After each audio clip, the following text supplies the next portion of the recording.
Good afternoon and welcome to Whips in the Dungeon Introduction. Last year I wrote a book, Whips in the Dungeon. There's links on my profile on FetLife for both Amazon, the print, and the ebook version. If you want to go to Smashwords, you can get a .epub version. We're going to try to make our videos short and very focused and chunk our information. Hopefully you'll be able to find something that will help you with Whips in the Dungeon. And I want to make them as interactive as possible. So after every video, I'm going to post a note on FetLife so you can respond to the video, and I'll reply back and forth, and it'll be a little bit interactive that way. Try to keep your replies positive. If you have something negative, please write me privately. Most people would think that this book is about single tails, and it certainly is, and that's our goal, is to get to single tails. But Whips in the Dungeon is really about all whips in the dungeon. And so as an introduction, we're just going to introduce each of these whips to you. The first whip, if I asked everybody the first whip that they pick up, whether they be top or bottom, most often they're going to start with a flogger or a multi-tailed whip. Then the next most common whip that people throw in the dungeon after a flogger is a cat of nine tails. Traditionally, a cat of nine has 9 tails. And a traditional flogger handle, as you get into more hybrid cats, you'll find cats that are like half whip, half cat of nine. So this is like a half of a thong coming off of a single tail, or a snake whip, and then a cat of nine. Then we move on from cat of nines to quirts. This is a short western quirt.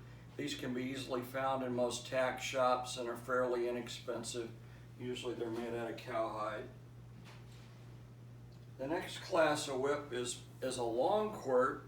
A long quirt, or a dog signal quirt, acts very much like a snake whip would, but it ends with 2 tails, a viper tongue, or a quirt tongue. The next whip we talk about in Whips in the Dungeon is a short multi-tailed whip called a galley whip. And then when we move into single tails, the first single tail that I talk about is going to be a dragontail.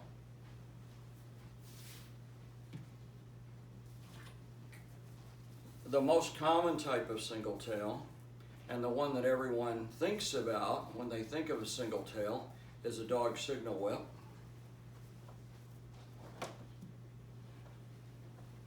And then moving to a more common whip that we find in western or cow applications, a snake whip.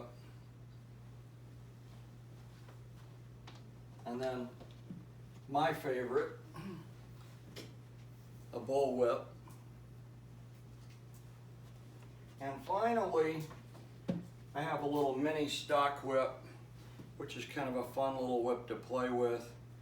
Stock whips are a type of single tail used widely in Australia and New Zealand, but not seen too much in the United States outside of sport cracking. There are some applications in the dungeon, but they're not nearly as common in the dungeon as you'll find the other types of single tails.